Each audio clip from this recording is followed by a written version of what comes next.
Welcome to Ancient Geeks, a podcast from a couple of geeks of a certain age who are looking back on the development of geek culture over the decades. We were geek before it was chic. You want to get nuts? Come on, let's get nuts. I'm your co-host, Stephen Taylor. I'm your co-host, Tom Grant. Today on Ancient Geeks, we return to the topic of Batman. As promised, this time we're going to look at an era of great consequence from sort of the mid-'80s to the early 1990s. Tom, how are you today? I'm doing better than I was the last time. You're not Mostly over this sickly cold. Tom Grant? I'm not sickly Tom. I'm hale and hearty Tom Grant now. Oh, well, there you go. That's awesome. That's totally awesome. So is there anything in pop culture lately that you want to comment upon?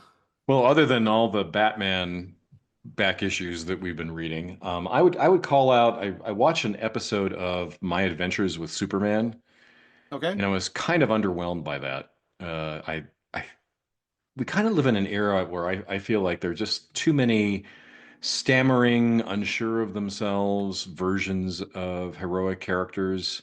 In this case, Clark Kent is played by Jack Quaid, who is in everything right now, and it just didn't grab me. So that was my only Yeah, I non-Batman. have not partaken of that one yet. Yeah, all I've done geek-wise is just like I said, mainline, offline. I say I've been mainlining Batman so I can refresh my memory. That's about as far as it goes. So yeah, nothing else to report on that front. So we can dive right into the bat. Let's do the Bat. Yeah, yeah. Let's do So the Batusi. what's the theme music that we can't afford that you would use for this episode? Oh, it'd be the Danny Elfman Batman soundtrack. Yeah, there's absolutely no doubt about that. No doubt whatsoever. I could not even think of another example. Except for the Danny Elfman Batman the Animated Series Right. theme. Which I guess is derivative of the one from the movie, is it not? Yeah, I think so. So yeah, that is in many ways the definitive Batman music. Although I'm surprised you didn't want Bat Dance by Prince. No, that's an easy one. No.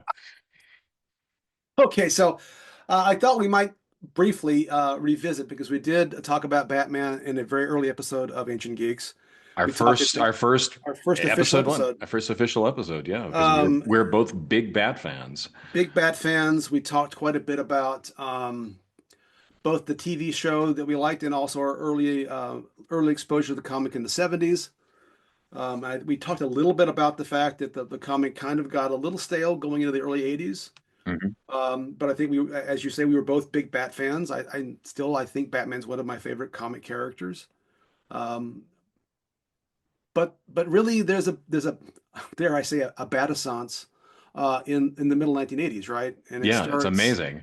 it starts with, in many ways, The Dark Knight Returns by Frank Miller, the four-issue miniseries, and then it sort of cascades into a number of other um, self-contained stories and extended runs of quality on the comics, especially Batman, but also in Detective and some other spin-off comics. In fact, there's also a bit of a bat saturation that takes place over time.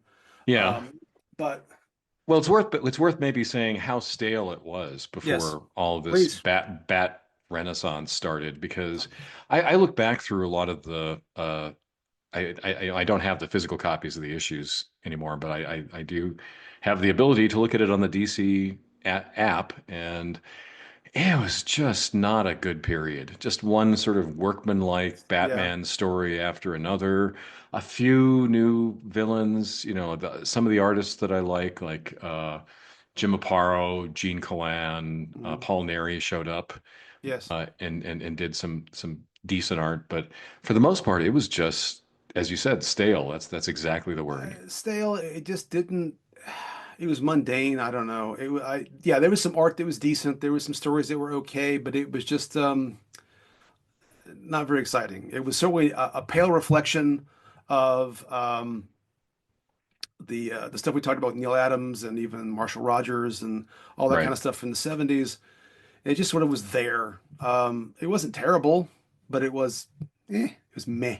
Yeah, and I remember feeling that way at the time, Yes. that I would go to the comic store, pick up the subscriptions that I had, and Batman wasn't the one I saved until the end, as much as I loved the character. Right. That's fair.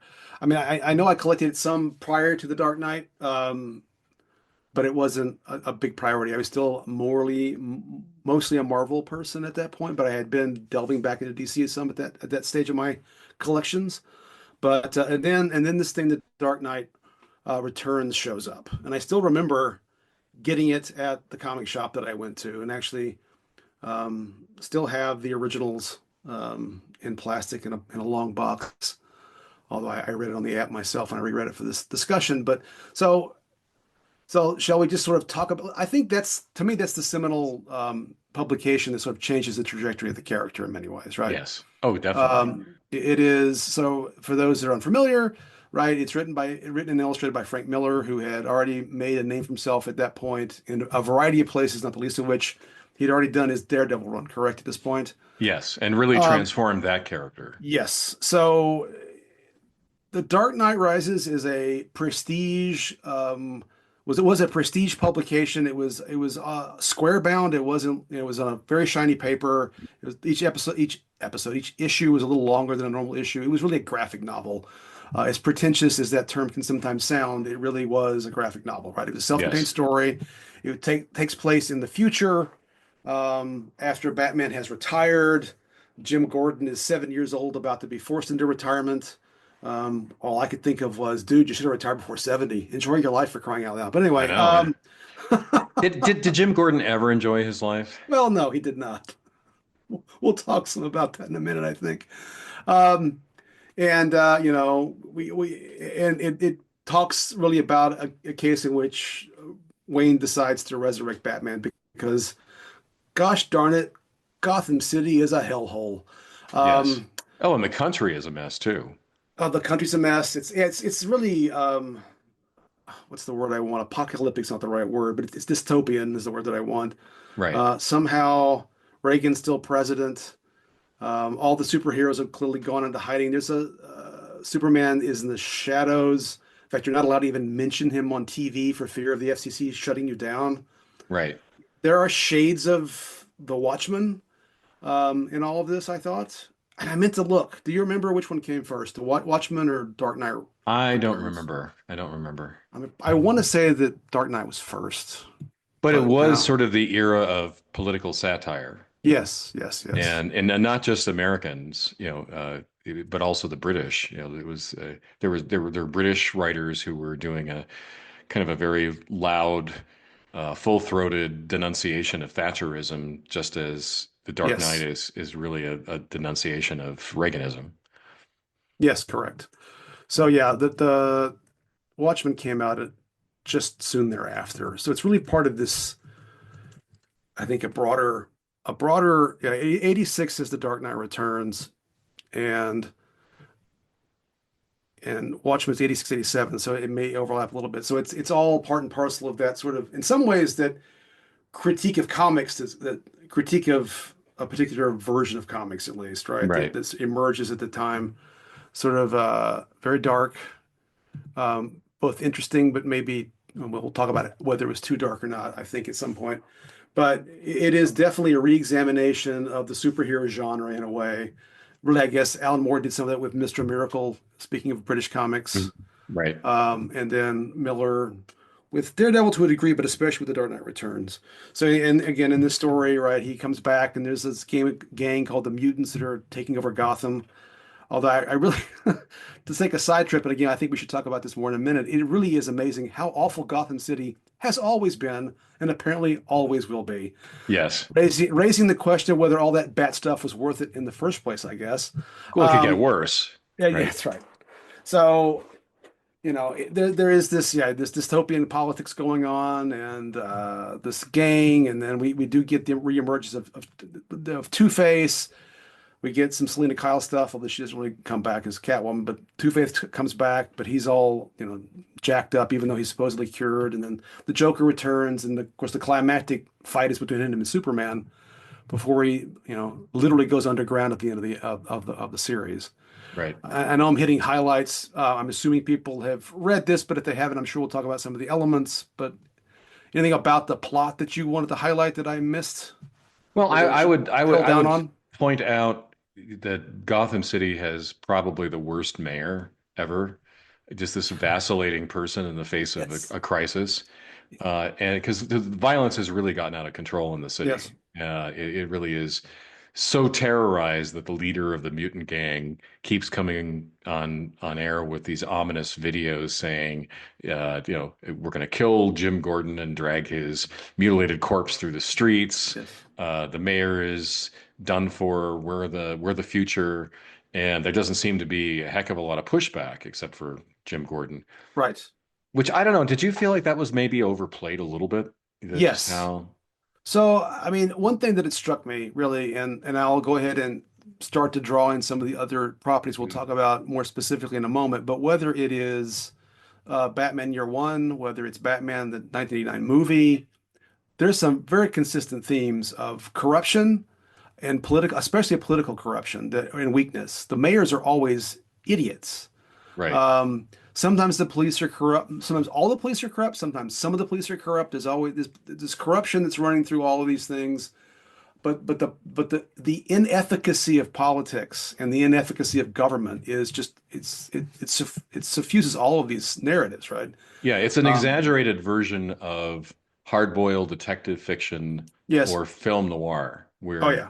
you can't trust the authorities. Right. There may be some good people in the system who are fighting to do the right thing, but it's going to be really hard for them to get to the point where law enforcement and the criminal justice system and city politics work the way that they should. Right. I mean, it's clearly ultimately, I mean, to get to the crime in Gotham, regardless of which iteration you're talking about, but if we talk about the one in the Dark Knight Returns, it requires an utter collapse of almost of society, but certainly a Yeah. total inability of the government to do anything effective to make life livable. Um, it is, again, if you think about it too hard, which is always a problem with comics, but somehow Metropolis is not that bad. Central City is not that bad. Yeah. Why is Gotham just so horrific? Who knows? Um, But it really is that there is a real film noir sort of oh, sort of absolutely. sort of worldview at work there. So I'm gonna cite a really obscure movie, but it's one I really like, Force of Evil, starring John Garfield.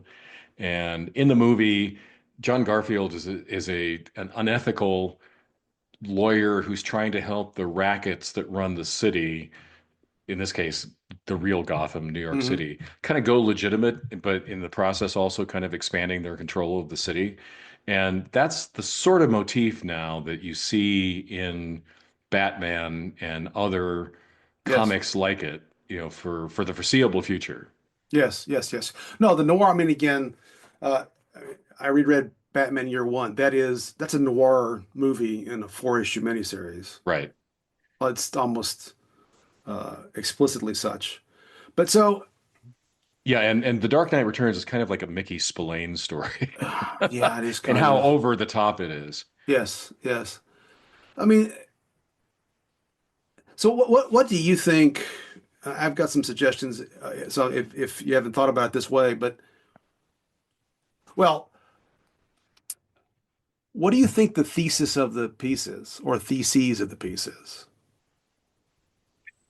Well, certainly, I think the kind of looking at it at the most negative character that that Miller seems to be playing against, if you want to say that as one end of the continuum, before kind of getting to where the other end of the continuum is, it's probably the really stupid psychiatrist who keeps vouching for Two-Face Yes, and saying that he's ready to be a productive citizen of society when clearly there are warning signs yes, that he's anything but that.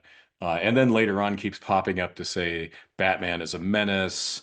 It's that I think that part of the thesis is that there are these benighted people out there who really have a screwed up sociology 101 view of the world yeah. He that writes a book, and I can't remember what the book's called. It's a version of "I'm yeah. okay, you're okay," but it's even more.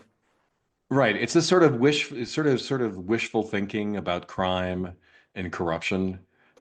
It, that I think is the obvious foil of The Dark Knight Returns.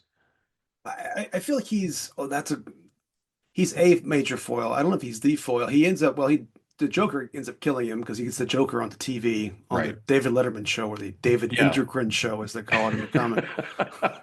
Well, there are the typical foils Yeah, like the yeah, Joker yeah. and Two-Face, but I think kind of philosophically, that guy is the one in the He frame he does have a Hitler mustache, so you know he's bad, and bad hair. and bad hair, and bad T-shirts. Yes. Um, so many characters call other characters fascists in Yes. this comic. What do you think Miller's trying to do with all that? That's And a who do you hard think? one for And who that's are a the hard one. fascists in I this know case? that's a hard one for me to unpack, Yeah. because I think here are inevitable political science purist urges coming out, but I'm going to say, was it fascist so much as authoritarian? Right. So it wasn't like creating a society of Nazis who were believing in some pure figure and are hearkening back to a mythic past and the kinds of things that are hallmarks of fascism as a movement. It was more, do we need people to take as firm a hand as possible Mhm. in order to keep crime at least arm's length? I think that's how I got. You may disagree with that, but that was kind of like the ethos I saw in this story. Well, I mean, what struck me about it, because the word comes up a couple of times, and I wish I now had made notes. The one that I know at one point, at least, because a lot of the storytelling device is various TV interviews and man on the street Hmm. interviews, and there are people who call Batman a fascist or call other people a fascist, and then there's one scene in which an aged Oliver Queen helping Bruce Right. fight Clark Kent or Superman calls Superman a fascist or refers to the regime as fascists. Um, and so there's a lot of that word gets slung around in the narrative period. I can't help but at least partially think, but I don't know if this is Miller's intention or not. And again, it may not matter what the author thinks, but there is this sort of ultimate glorification of power, Hmm. and Yes. violence. Violence has to be, even like the whole. And I realized after because I read some of it relatively quickly, there's a bit after Batman beats the mutant leader that I think it's some of the mutants or some people become the sons of the bats, and Right. they become, but they're following him because he beat up the leader, not because his cause is necessarily just. They decide it's just because of the sheer strength of it all, and the entire. One of the things that I mean, this is over intellectualizing to some degree, although I think it's true. Um, as I, even evaluate my own relationship to this material, I mean, the bottom line of all superhero narratives, especially the Batman narrative, is sometimes you just got to beat people up to create Yes. order, and that's a little bit disturbing, somewhat fascistic Yeah. narrative, right? Or if quite a fascistic narrative. Um, and it's really hard. So I agree that there's different elements. Like I do agree that the psychiatrist, whose name I cannot recall, the guy with the afro, sort of the puffy hair and the Hitler Hmm. mustache, was clearly representative of a kind of character that I think I've seen in some other comic book stuff at the time, maybe even from Frank Miller. This sort of feel good. Oh, if we just understood the criminals better, and they always are proven to be wrong because the criminals don't want to be understood, or if they're understood, they still kill people. But also, there is this whole what is this Reagan administration and what does Clark really represent, and why do they not want to talk about the fact that Superman even exists? Why is it's there's an authoritarian government of sorts in place that we Right. only get these shades of, and then we got Bruce, who is just basically for whatever reason gets reinvigorated to fight this battle with his fists and with his various gadgets and whatnot. I'm not sure who the good guy is ultimately, who we're supposed to assume the good guy is. I think it's supposed to be Batman, but he's not great in the story, No. right? No. Um, Alfred Alfred is quippy and kind of fun, but then he kicks it. Right. The new Robin is kind of innocent, but she's getting sucked into all of this situation. It's all Hmm. kind of a strange narrative. Um, but it clearly does, as I ramble on, um, but it does in many ways redefine the character, right? Yeah. For a very long Yeah. time. Well, so here's to go back to your original question. What I think, kind of thinking aloud a little bit. So bear with me, listeners.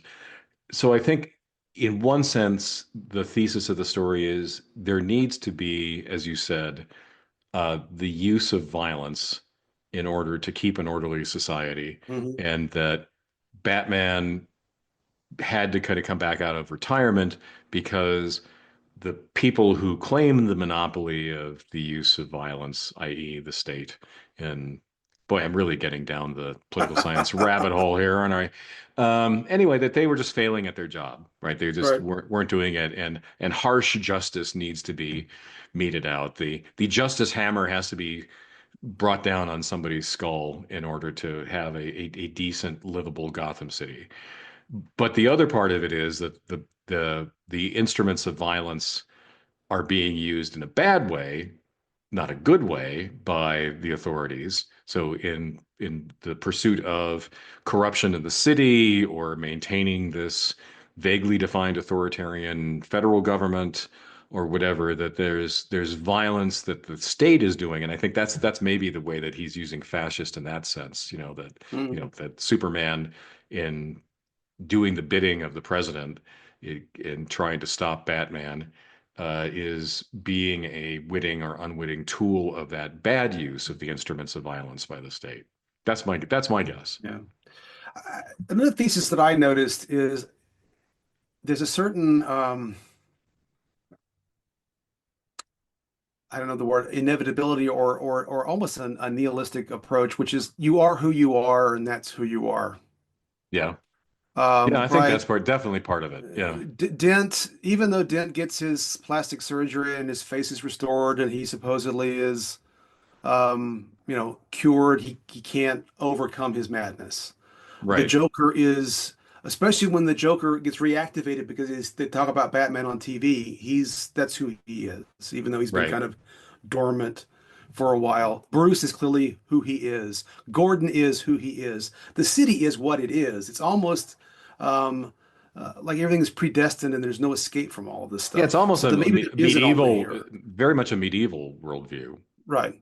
right? And that, if Harvey Dent has a imbalance of bodily humors, to extend the medieval metaphor here, then there's nothing that really anybody's going to do about it. Right? Right. That's who, as you said, who he is. Right. Which in some ways makes it feel like the entire fight is pointless. Almost, yeah. Especially since the narrative with Gotham is no matter what anybody does, it seems to suck. Right. That's a broader outside the scope of this four issues, but at any rate, I belabor my amateurist literary analysis as far as it goes, I suppose. Although I did write down, is being Batman a mental illness? And there's to some degree it feels that way within the context of the story. Right. But So I think the ethos. So there's a quotation often misattributed, that men sleep peacefully in their beds at night because rough men stand ready to do violence on their behalf, and right, that's Batman. right. Right. It's Right. actually by the quote comes from George Orwell, but I think that's at least part of the mindset of this four issue series. No, I think that's correct. Yeah. Um, but I think it's fair to say, it definitely helps set the tone for Batman as this grim, dark figure, right? This sort of suffuses, in some ways, the character until now, I would argue. Although I have huge gaps in my Batman reading. I've read some of the more recent stuff. In fact, in some ways, he's gotten grimmer and darker in some ways. Um, but it clearly influences the '89 movie we'll talk about here in a minute. Yeah, yeah. But I And think know I that, Yeah, but I go think ahead. also that this is that, as you said, sort of the question mark around Batman's sanity that Yes, kind of runs through to the present day. right, Batman, I think before, the story of him being the orphan of parents killed by a criminal, was kind of enough to say about his motivation. But Right, then, you know, in a lot of Batman stories or Justice League stories that came after this, there was a lot of questioning about, is he really messed up? right, right. Another thing that I think this story and then in this era Yeah. is the really obsession with the origin story. Yeah. Oh yeah. It becomes so like psychologically significant over and over and over again. Hmm. Flashbacks, remember, well, of course, Year One has a lot of that, but I mean, the movie has it. It just seems to be this sort of this constant dwelling on his angst about what happened to him as a child Right. Yeah. in a Yeah. way that By the way, messed up is my official DSM-5 uh, diagnosis of Batman's mental state. the man's messed up. Um, But that's actually what made the character interesting during this period. That yeah. he was aware often that he might be someone who was so bent out of shape as to not be trustworthy. So, is there anything else about Dark Knight Returns specifically you wanted to talk about? How about Robin? That Okay. I rereading this, it just seemed like an odd addition. Like maybe you have a need to inject a Robin character here. Yes. And I remember this reading at the time. I actually haven't read this since it first came out. But I remember Oh, when really? I yeah when I reading this at the time, thinking he really is endangering a child. Yes. Oh, This absolutely. is not good. No, I agree. I mean, Robin ultimately is one of those things. If you think about it, even for a few minutes, it becomes quite a problem, does it not? Yeah, and in Yes, this case in particular, yes, this is an incredibly dangerous, incredibly violent context in which this character is not really at all prepared to handle. right, She is obviously depicted in the story as smart and is able to deal with circumstances. In fact, help him do things that he didn't think she could do. But nonetheless, yes, he is absolutely endangering a child right. for reasons that don't make logical sense, maybe psychological sense, but Yeah. I concur. Yeah. Other things I thought of, you know, in reading this, I always like the depiction of Superman in this as being so kind of beyond human beings as to be Yes. almost like hard to perceive. You know, Yes. like they're like when he first enters the story, it's just like all these other people reacting to the wind or Yes. this, you know, something that was like a train that gets stopped by something or whatever. He's so far beyond Homo sapiens as to be almost unrecognizable. That was Yeah. kind of cool. While at the same time being in many ways super naive. Exactly. No Yeah. pun intended. Um, So I have a question for you. Did you sure. enjoy rereading it? I think that my reaction to it is this is an impressive self-contained work Hmm.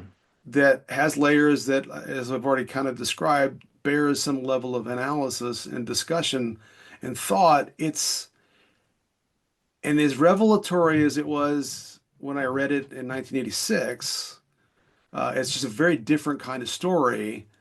It was less, it is a little more uncomfortable at this point to read it. Yeah. And again, like this part of why I'm sort of thinking out loud about really what am I rooting for here? Am I rooting for anything?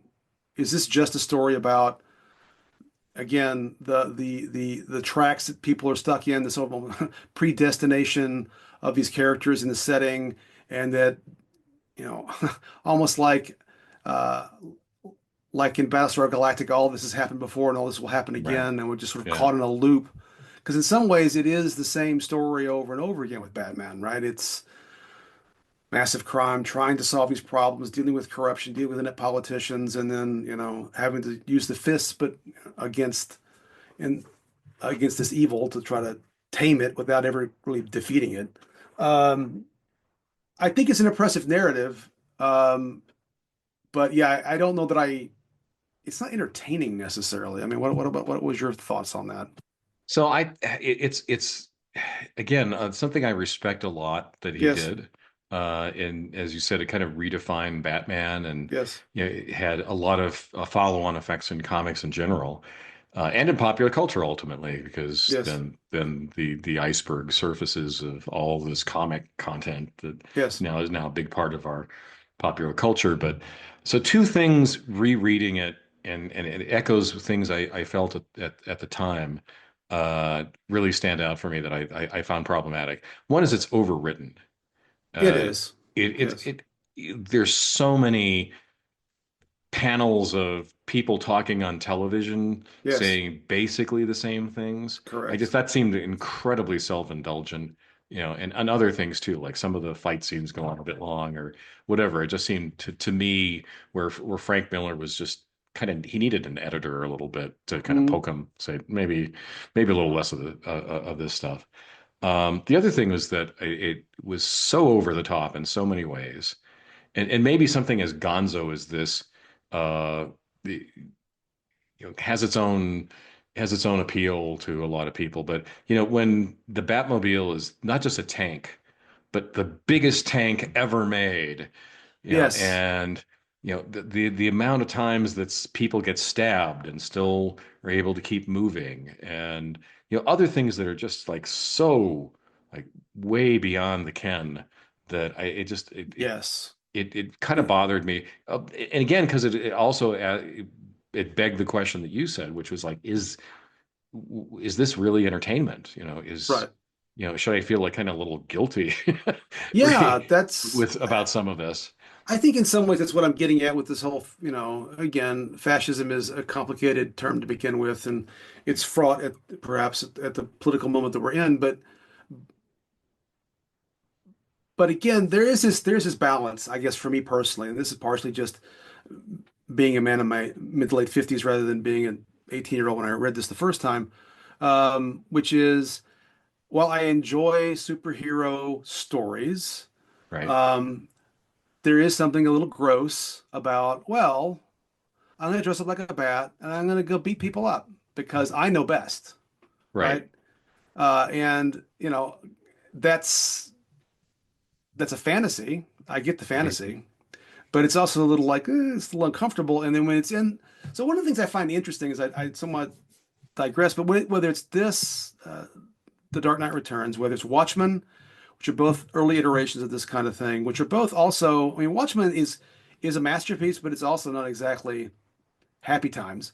no, Um, but even more recent things like The Boys or maybe some other comic properties that try to be a little more, I don't know, realist is quite the right word, but a little deal with like what would it really be like if people had superpowers and how would they actually end up behaving hmm and what would that really do to society?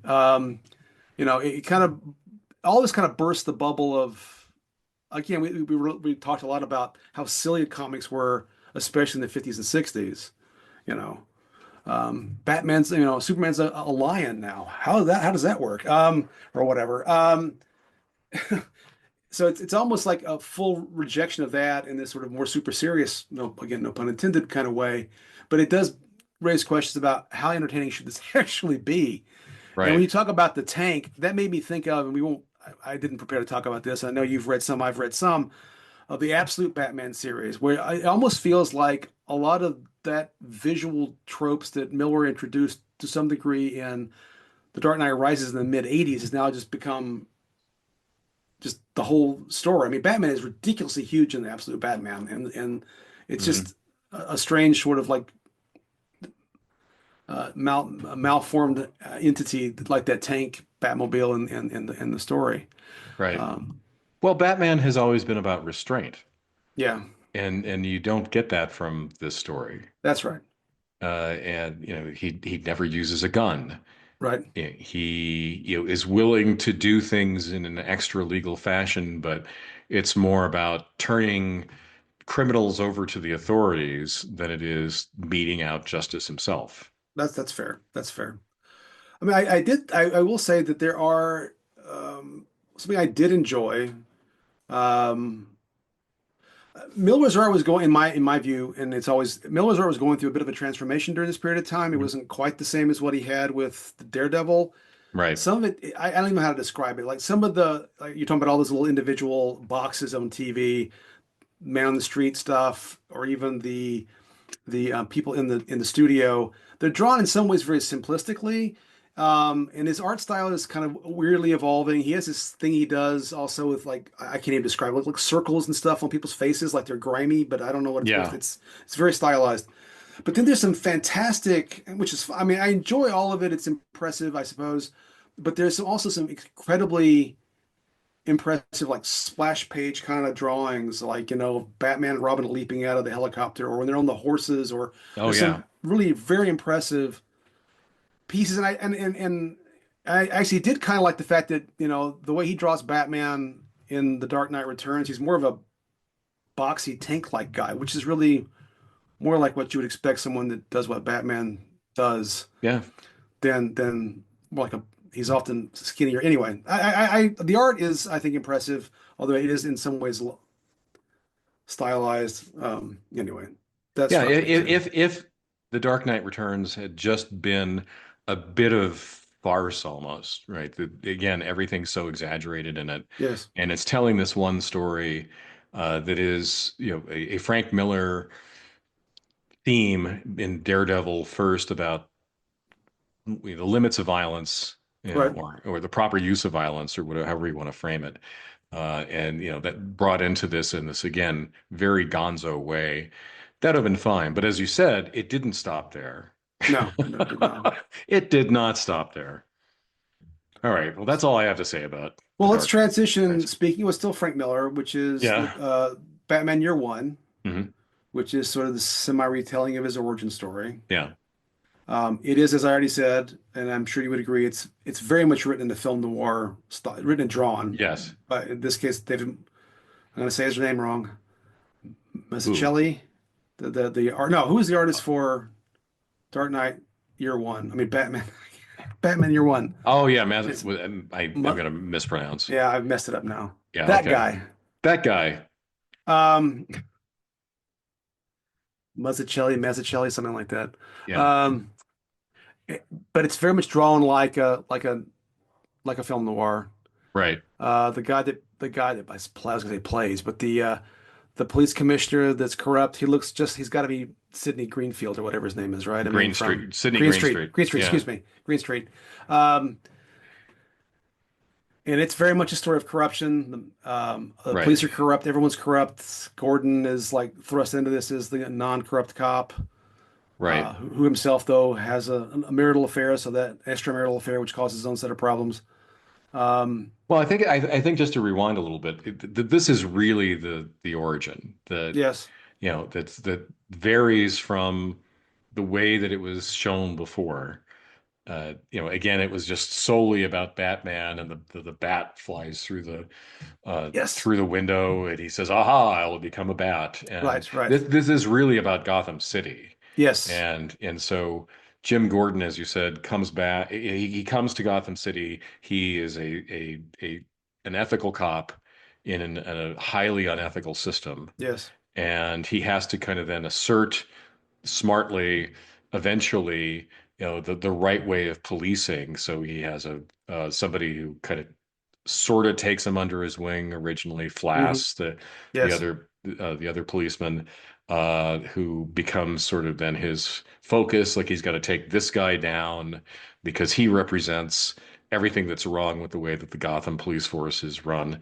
And you have Bruce Wayne coming, trying to be Batman for the hmm first time, and you can see him make all kinds of mistakes. yes, Like he gets into a fight, with three goons, and just in a confined space, and just kind of blows it.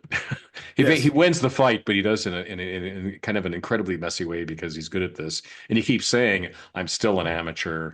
yes, I'm still learning how to do this right."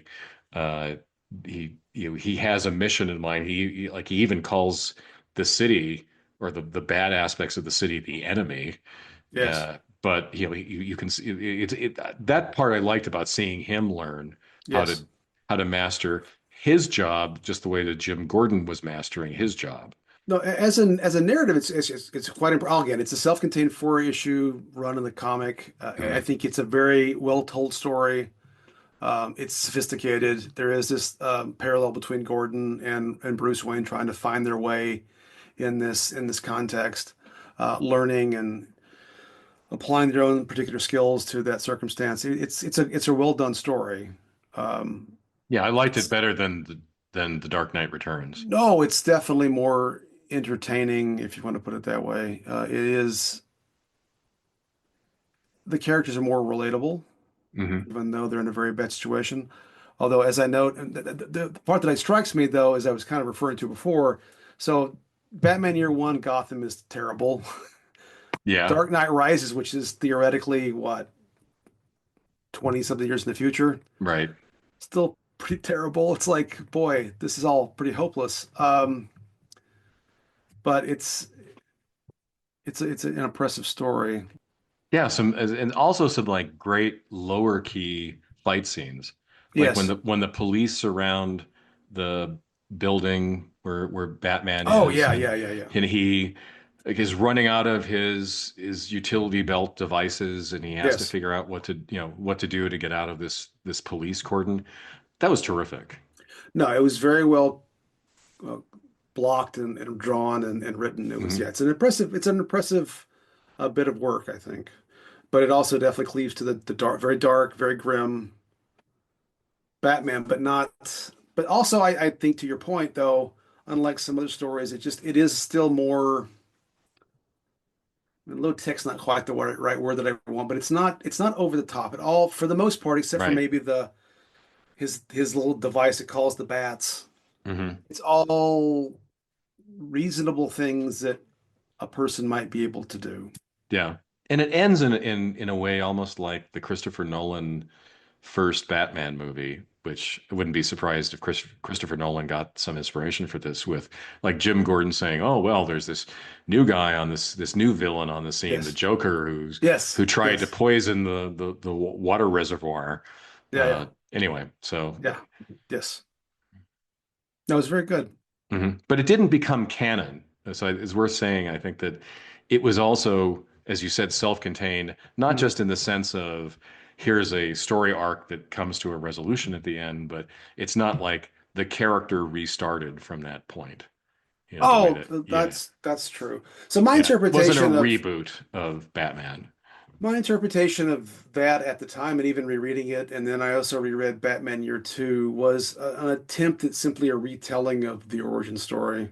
And I Hmm. feel like it continues to evolve because then they end up later deepening some of the training stuff that he did, and it kind of gets even more so beyond just my parents got shot and a bat flew through my window. Yeah. What more do you need to know?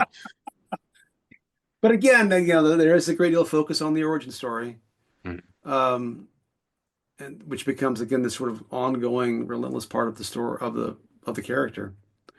Um, Anything else about year one you want to talk about? No, I think that covers it.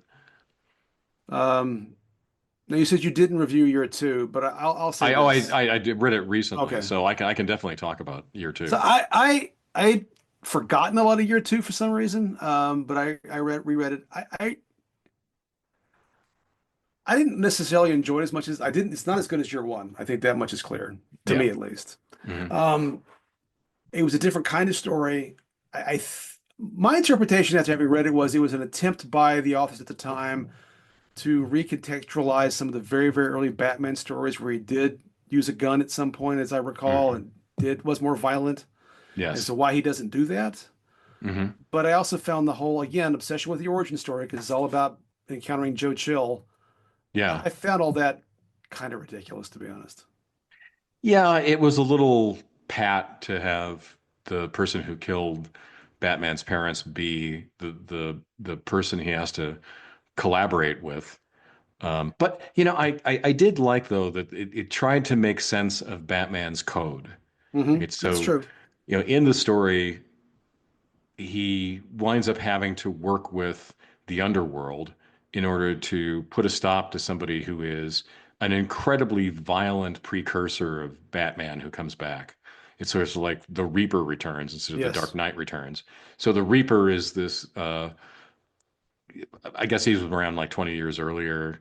Had Yes. no compunctions about killing whatsoever. He had scythes inside the scythes. There were guns. He Yes. just mowed people down, Yes. and also people who were just, I would say, like marginally wrongdoing. That's right. Yeah, just streetwalkers. He Yes. would murder happily, and so there's that line I think that they were trying to show between Batman and the Reaper, and then to bring the Reaper down, Batman works with the underworld, and that turns out to be a bad idea.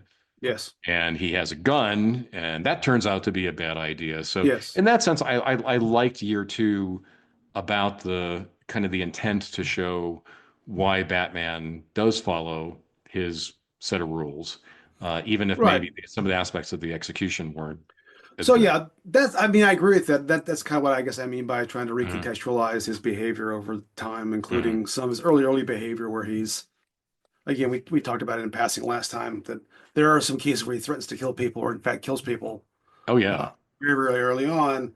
So Yeah, there's a video on YouTube you can watch. It's like all the times in like the Golden Age Batman that Batman killed somebody. right. It goes on for a while. Because yeah, I haven't seen it, but I'm sure it does. So I kind of assumed that that was at least kind of what they were getting at. Mhm. Um, I guess I ultimately didn't fully buy that he had to work with the underworld to get this done. Yeah. I couldn't accept or figure out why it had to be, oh, you got to work with this thug, whether it was Joe Chill or not. I don't know what the point was, Yeah.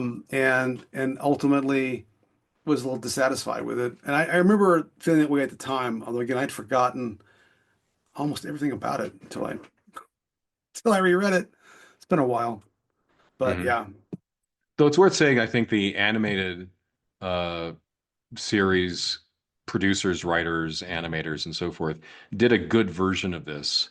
The Mask of the Phantasm Okay, yeah, was yeah. like a 90-minute movie that was worth checking out. Yeah, yes, that you're correct. Um, I also was I remember McFarlane being an artist that I quite liked, but I wasn't as happy with his pencils as I recalled. Well, I think the inker was a problem I think that on may it. be the case. I Yeah, so wasn't sure it for was because early McFarlane and he hadn't evolved, or it was the inker. Yeah, so for people who aren't big comic buffs, the process is usually that a an artist will do the pencils, and then somebody else will come in and do the inking. And sometimes those people are compatible, and sometimes they're not. Like we've talked about Oh yes, in like the Batman in the 60s and 70s, Neil Adams had some very good inkers like Dick Giordano, who did a good job kind yes, of honoring the type of art that he did. But sometimes you get people like I mentioned when we were doing Fantastic Four that Jack Kirby had, unfortunately, Vince Colletta as an yes. inker often, and just it did not work. I agree. And I think that's the case here to some extent, I though. think Yeah. I forgot to see who the inker was, but that may be what it is. Um, I'll make a generic comment, then we can decide whether we want to talk more about comics before we talk about the Okay. movie. But I mean, again, it's not just Dark Knight Returns or Year One, Year Two. There's a whole slew in the late '80s and early '90s of really quality Hmm. Batman stories. There's 10 Nights of the Beast or Death in the Family, which were self-contained stories within the main run of the comics, written by Jim Starlin, who is a really important comic writer to both of us, I know. Yep. Lots of Jim Aparo art, but we also see runs by John Byrne writing. We see Marv Wolfman writing. We see Pat Broderick doing pencils. We see a lot of uh, really impressive artwork. Of course, there's the Killing Joke, which was a very famous graphic novel written by Alan Moore of Watchmen fame and penciled by Brian Boland, or Keith Boland. I always get that wrong. I think it's Or Brian Boland. it's Brian Boland. Is there a Keith Boland? Am I making that up? Anyway, Brian Boland was the author. I don't know, or who knows. Maybe he has a brother named Keith. Who knows? Sure, why not?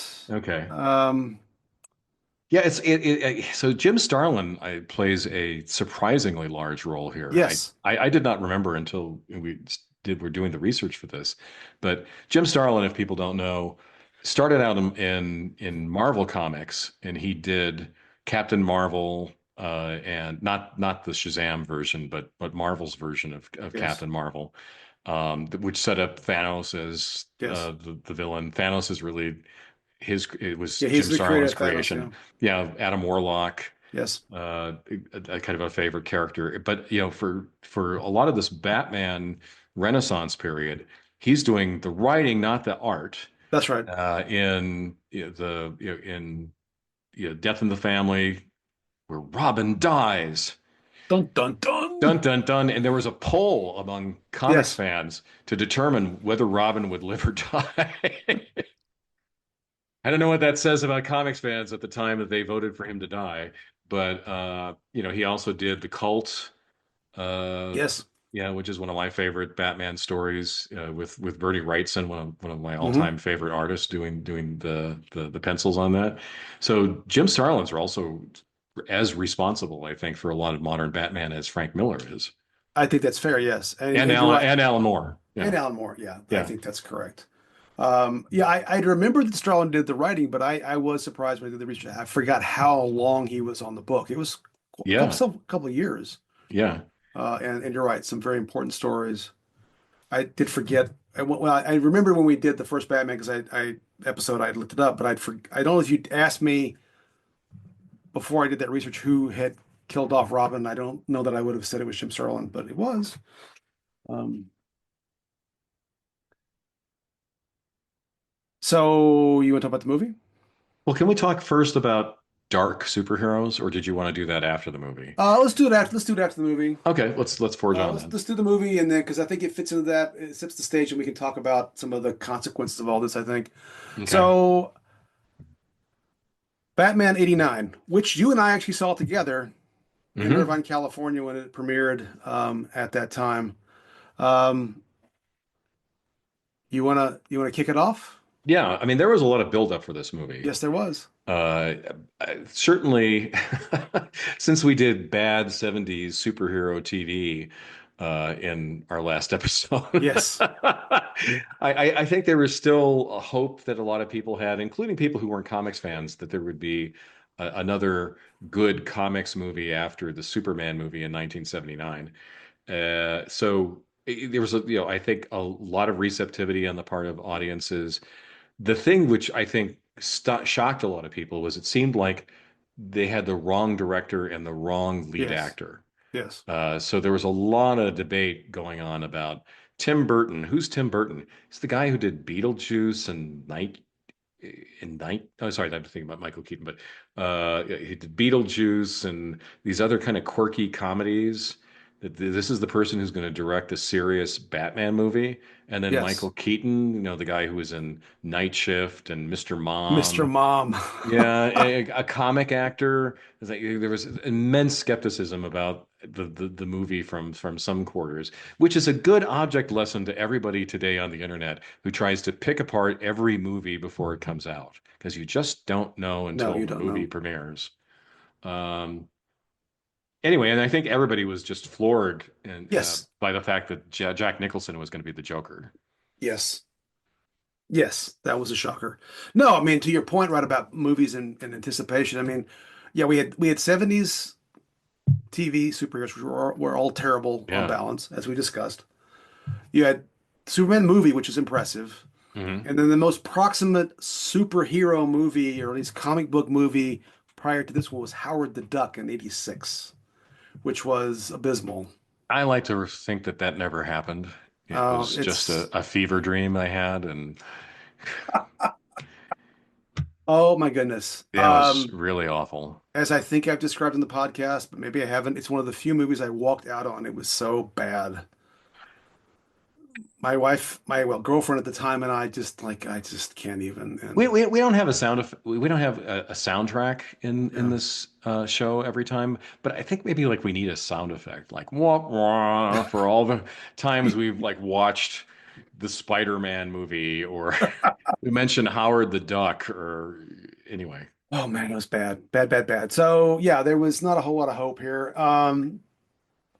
And yeah, I agree. With Michael Keaton, like that just didn't seem right. I remember being concerned about that, but I didn't have time to watch the entire film again, but I watched a good chunk of it yesterday. Hmm. And it did remind, I mean, the music is amazing.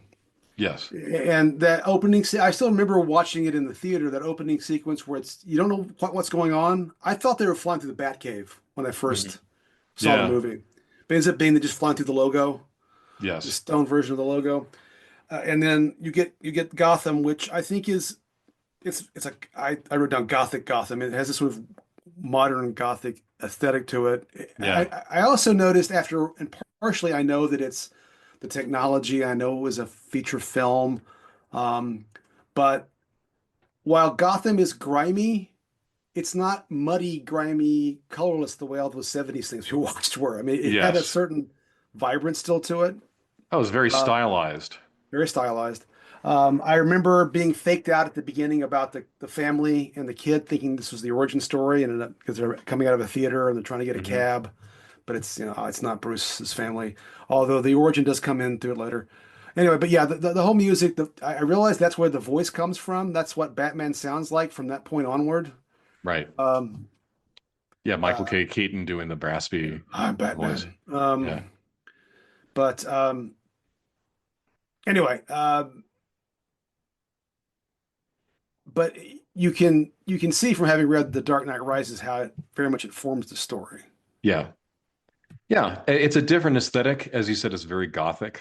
Yes, And it's consistent throughout. So the Batmobile yes, looks like this kind of strange, like, Art Deco gone bad yes. look to it. Still my favorite Batmobile. I agree. Yeah. I really like it. The Batsuit, Wayne Manor, they all Hmm. have this kind of dark hue. As you said, it's not grimy, but No. there's a specific aesthetic to it, where Yeah. It's not the sort of, again, sort of monotone of the 70s, nor is the what we have right now often is super dark right. because it's just so everything can be so dark sometimes. It was like dark, but also there was color, and Yes. there were things going on that I just noticed. Yeah, and the Uh, aesthetic is critical for the movie. oh, It, absolutely, it is. yeah. Yeah, it lets you know that it's still a fantasy. It's not Yes. it's you're not looking at reality. Unlike those horrible TV shows that I'm still processing, where it's like, hey, let's go film at the Ramada Inn. Not real in that sort of hideous way. Yes. It's fantasy, but it's also like it's in some respects something that we're all taking seriously. The people making this movie. Well, Uh, yes. No, it was a real movie. That I was yeah, watching and think this is a real movie. yeah. The cast is quite extraordinarily good. Mhm. Um, it gets a bit, especially I blank on his name, the guy that played Knox, the reporter. He's a bit too quippy, quite frankly. Yes, yeah. Um, but Is that Robert Wool? I think that's right. Yeah. Okay. He was Arliss. Was he Yes. Arliss? Yeah, Yeah. that's Robert Wool. Yeah. Yeah, yeah. It's just a bit too quippy, but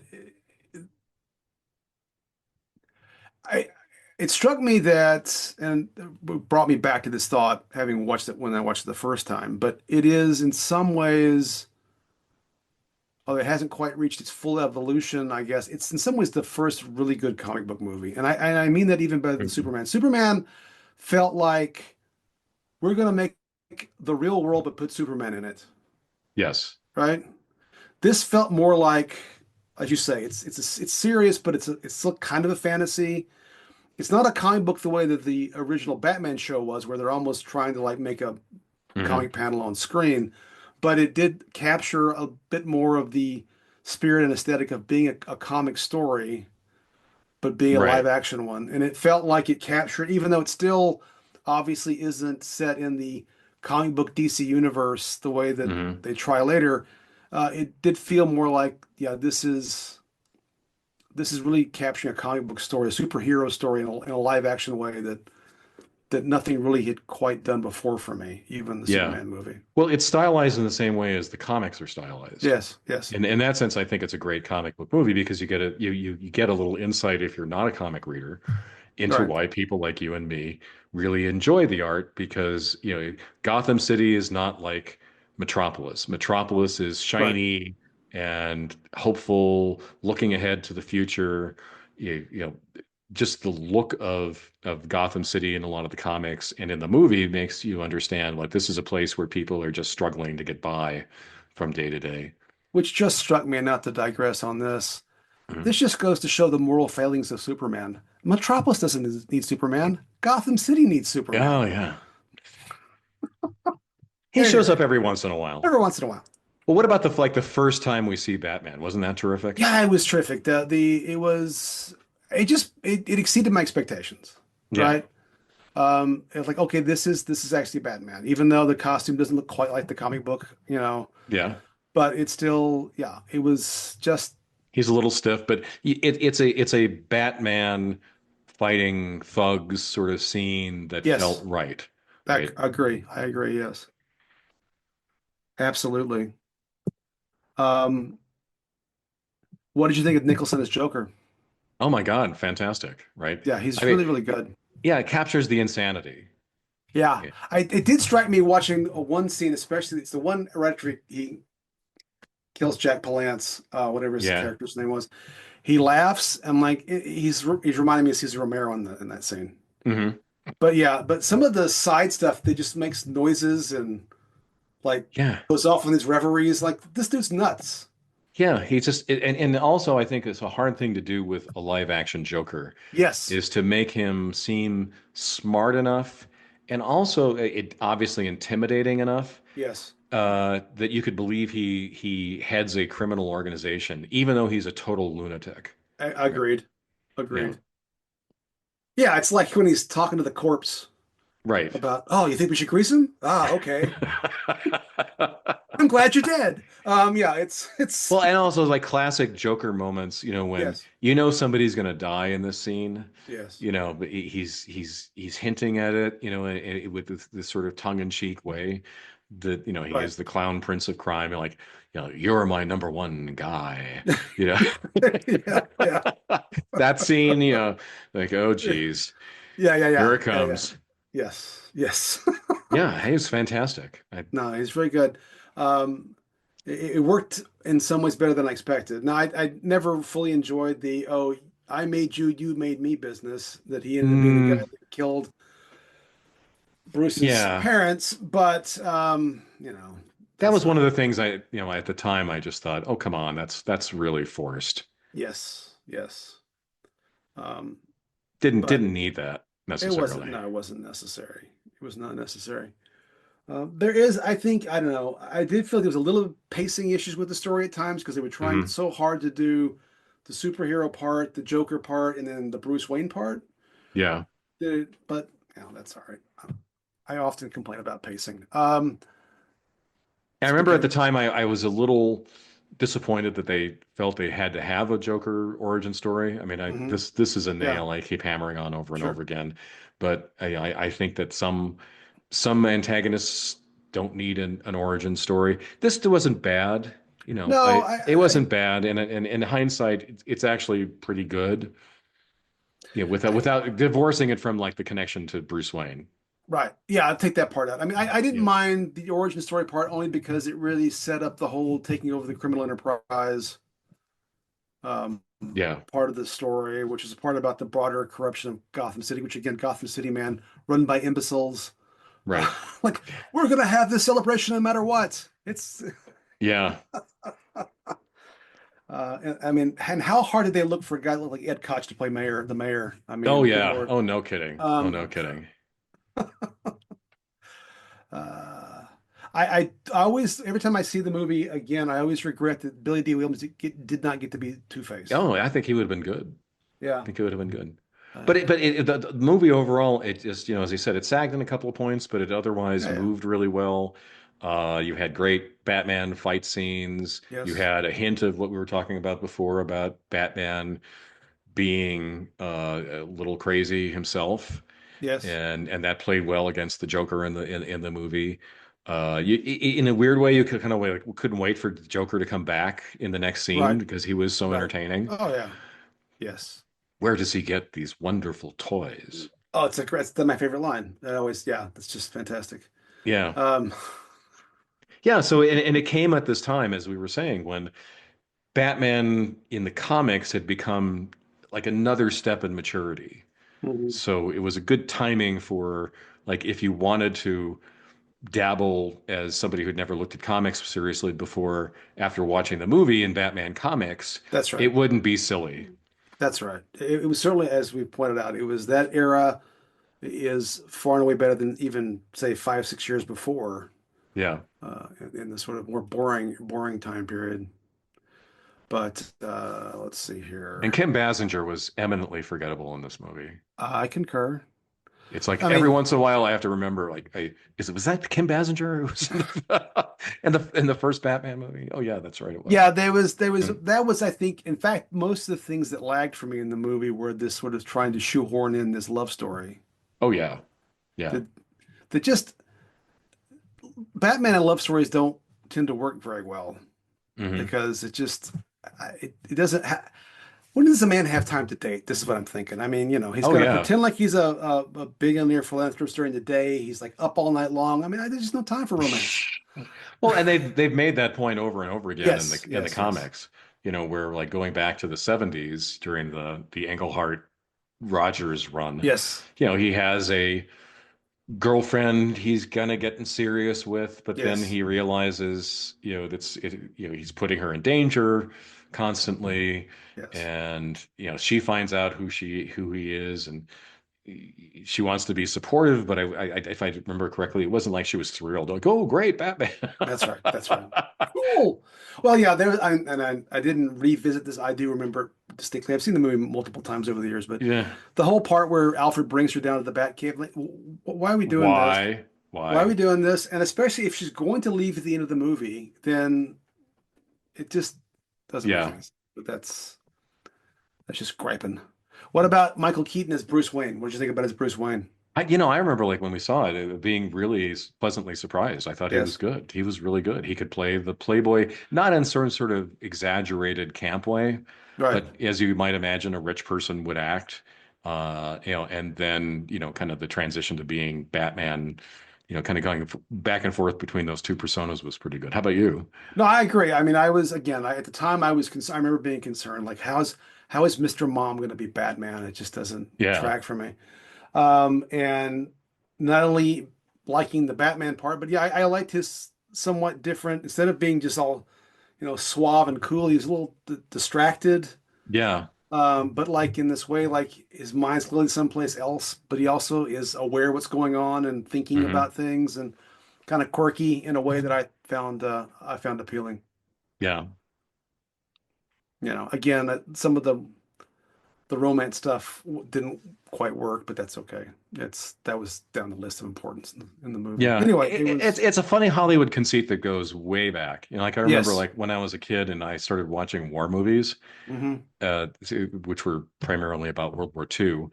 Just kept thinking, like, why is there a love triangle in this movie? Like, if it's a movie about submarines Right. and fighting the Germans in the Battle of the Atlantic, I want to see that. That's why I'm here for this movie. Well, you can imagine some Hollywood studio type going, we got to get the ladies to watch this movie too. There's got to be romance. Yeah, Get Kim Basinger in there. I don't know. It's or either yeah. that or to get teenage boys to watch it. I don't know what it I don't just know. I don't know.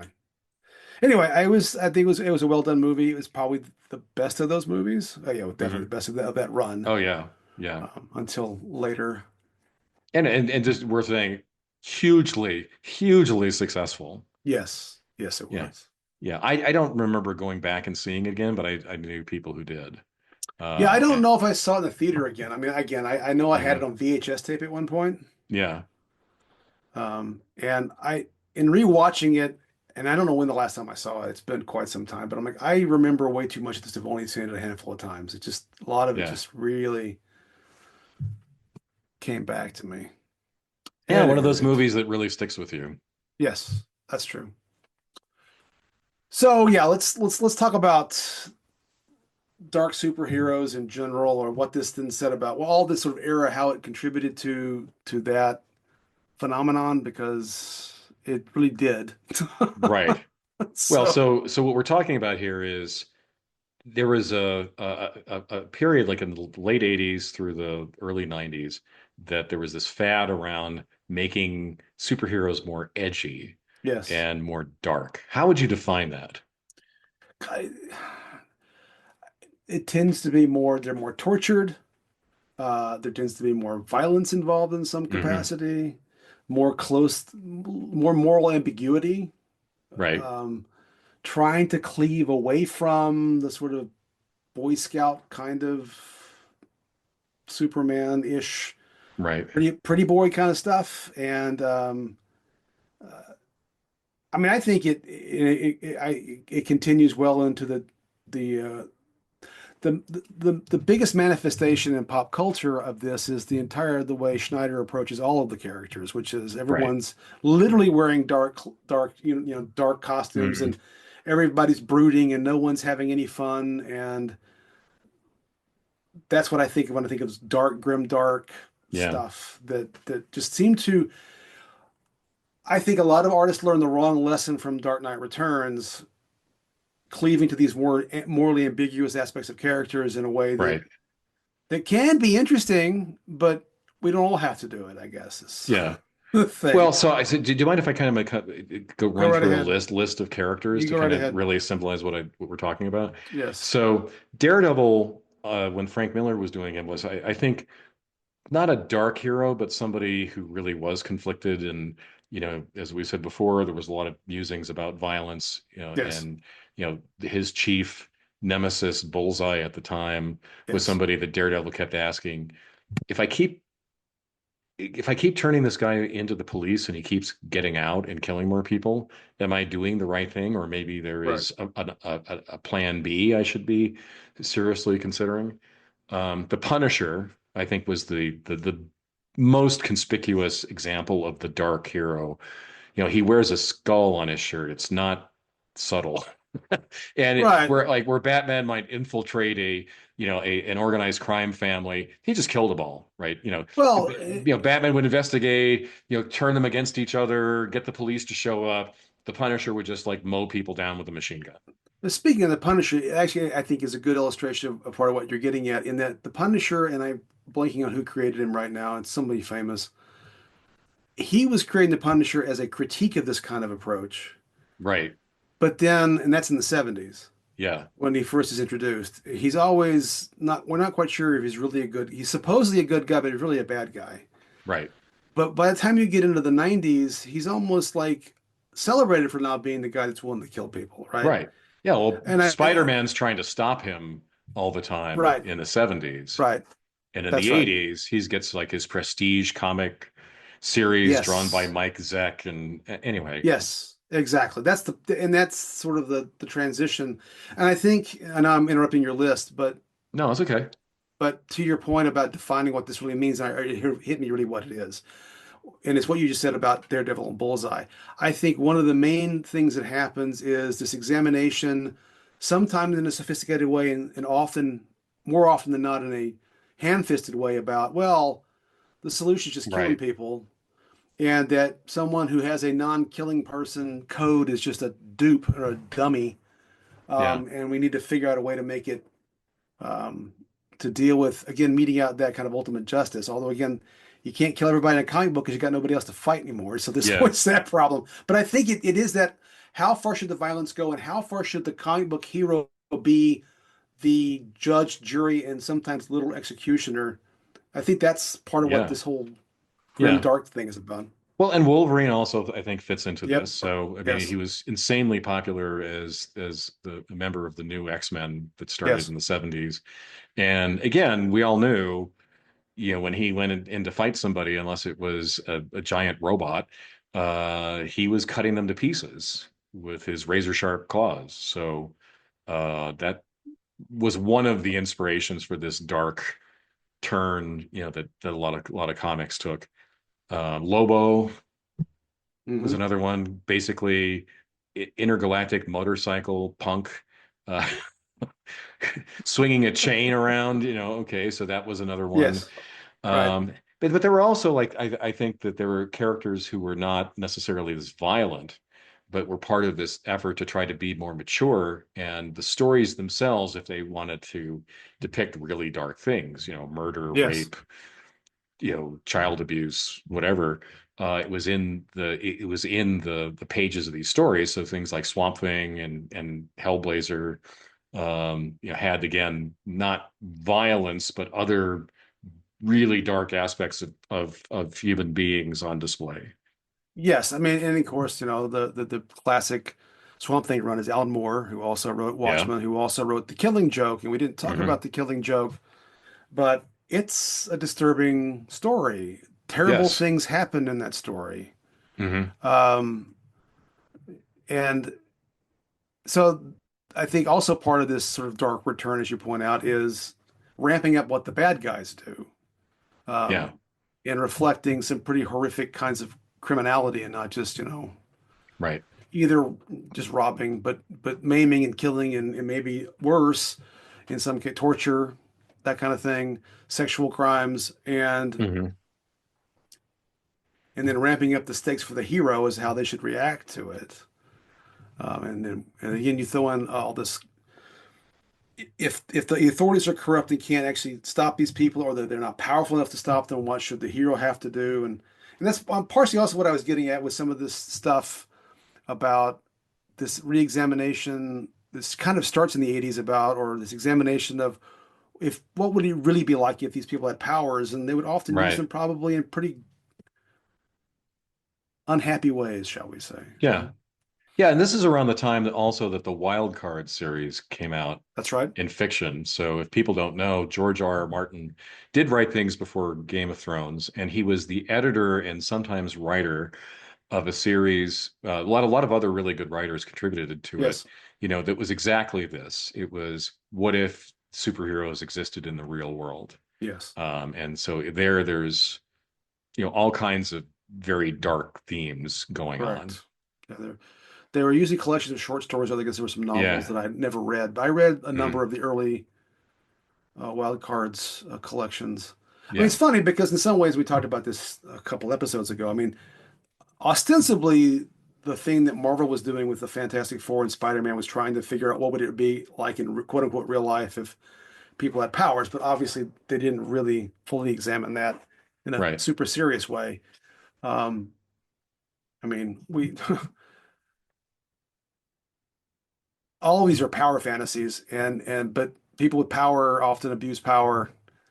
And I Right. think there's at least some attempt to examine it, although I think still there's more of a glorification in these more dark heroes, a glorification of the violence than it is a sort of examination of its seriousness and the implications of that violence. Yeah. So what do you think about the legacy of this explosion of darkness and superheroes? Right. So I think again, like I already alluded to, I feel like in some ways, even though as remarkable it is to say, The Dark Knight came out, I guess we're coming close. Dark Knight Returns is almost 40 years old. Hmm. And in some ways, it feels like its shadow is cast over those entire 40 years where we just certain characters have to be more dark or brooding or violent. That maybe some stories have come to grips with what that means, but others seem not to have done so. And there is this lack of like coming full to terms with what all this sort of extemporaneous or vigilante violence really would mean in a society. Yeah. And it also has, up until recently, so suffused the DC movies. I think it's why they haven't done as well. Hmm. Again, sure, the Nolan Batmans are dark, but that fits what he was doing. But we get to the Zack Snyder stuff, which I have not watched all of, so I can't fully Right. intelligently comment on. That which I've seen, though, I have not been particularly impressed with, and it does seem to cleave so heavily into this dark, heavy, um, approach that it's not fun, right? Because comics on one level are fantasies that should be fun. Maybe as we discussed in passing on the podcast before, that the new Superman movie is going to re-embrace some of the fun of the character and not just the sort of heavy darkness of the that got imposed on the character previously. Hmm. Um, so I like a serious story and I appreciate a serious story. And these are all ultimately serious topics, even when we're talking about fantastical creatures or characters. But sometimes it feels like darkness is a crutch, not a real useful story Yeah, amen to that. element. Yeah. Yeah. So what are your thoughts on this to answer what's your answer to your question? Well, much the same. I mean, I like grown-up stories. Like, for Yes. example, like there was a really nice series that a couple of series actually DC did. DC seems to be the best at doing these kinds of Hmm. mature, in the sense of grown-up stories. Right. So there was one about the Justice Society that I really liked. There was a series where it kind of like very Wild Cards vibe to it, where Right. the Justice Society members have kind of drifted apart and they're all in their Hmm. own little worlds and kind of doing things that are not always completely ethical, not or nice.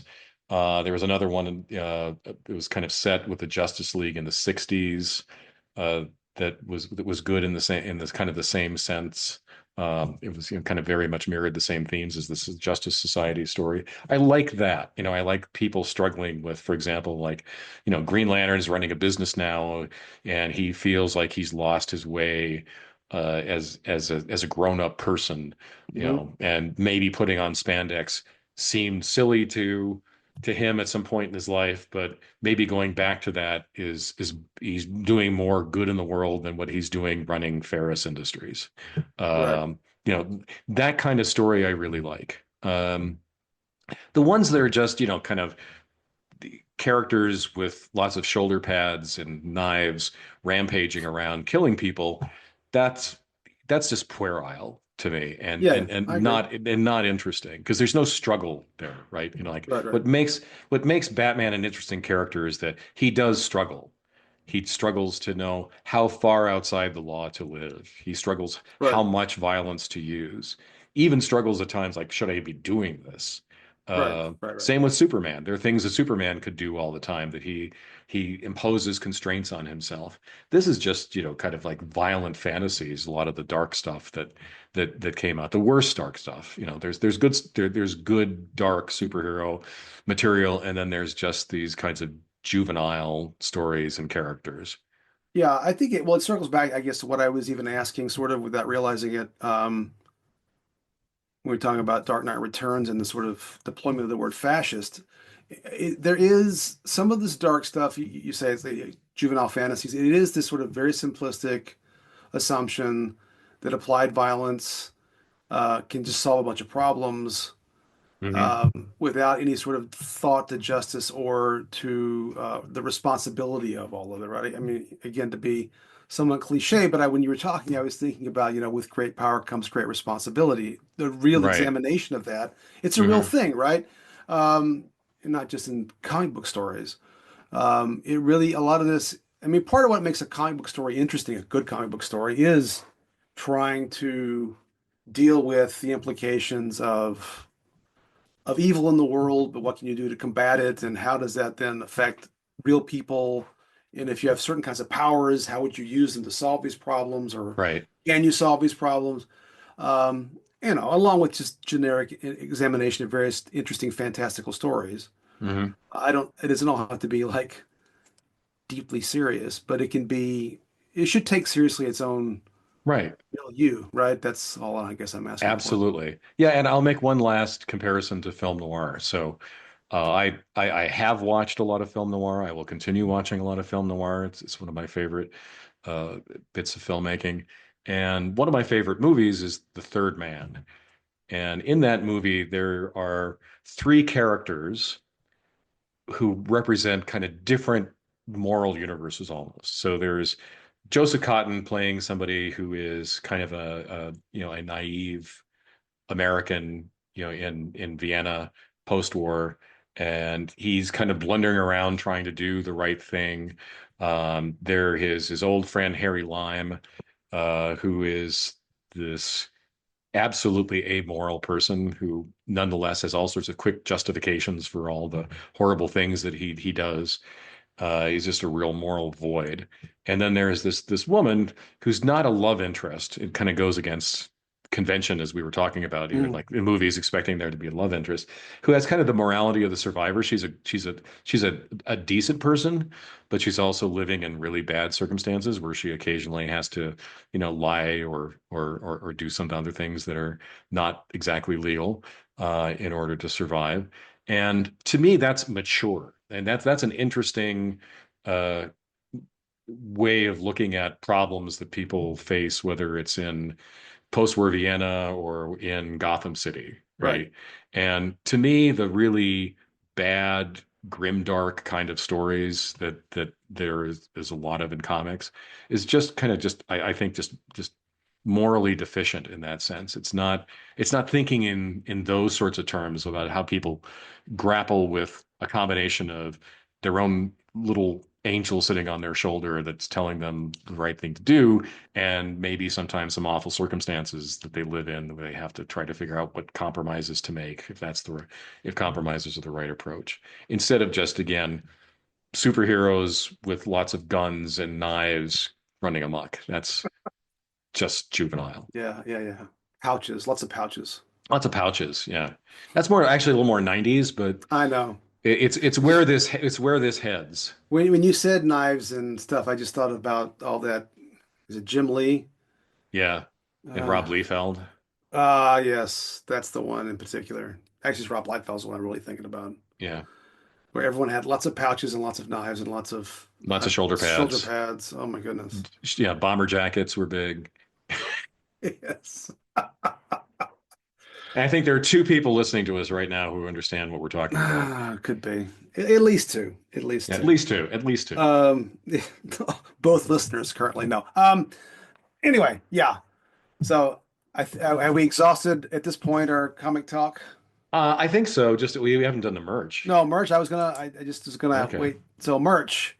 What merch did you have and what merch did you want?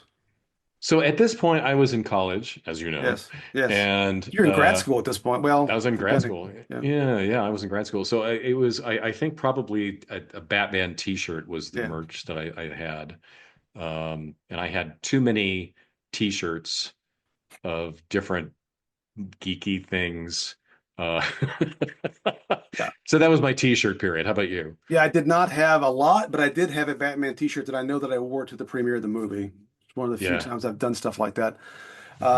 What about stuff that you would have wanted? Again, Oh, the Batmobile. I sure. think, I didn't get that at the time. It would have been a nice thing to have sitting on a shelf. How about you? I agree. The Batmobile, that's the best movie Batmobile, if not the best Batmobile period. It's very cool. Yeah, incredible. Yeah, yeah. All right then. So I think we've talked Batman to death at the moment, so we'll move on. Mhm. So But did next he week, fake his death? Or because he has come back from the dead a couple of times. yeah, he has a habit of doing that. Did you ever? There were follow-on stuff that Frank Miller did. I never read them. Have you read them? No, I haven't read it. I have to put it on my list of multiple things to read. Okay, Okay. so I think next week we're doing monster movies, the 50s and 60s. Yay. So to Giant satiate, bugs. Yay. Gamma is really neat. He is filled with turtle meat. We're all loving Gamma. Absolutely. Okay. Thank you all for listening, and we'll see you next time. See you next time.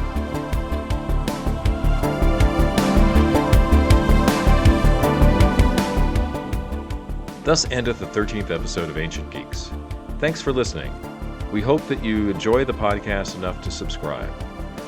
Also, wherever you subscribe, whatever the podcast service of your choice is, please leave a review. Direct feedback is always possible to us, kind words, brutal words, any words, through our email account, someancientgeeks@gmail.com. You can also find us on Reddit, Facebook, Blue Sky, and other social media outlets. All content copyright 2025, Tom Grant and Stephen Taylor. Music by Reversed Image, whom you can find on Pixabay. See you next time.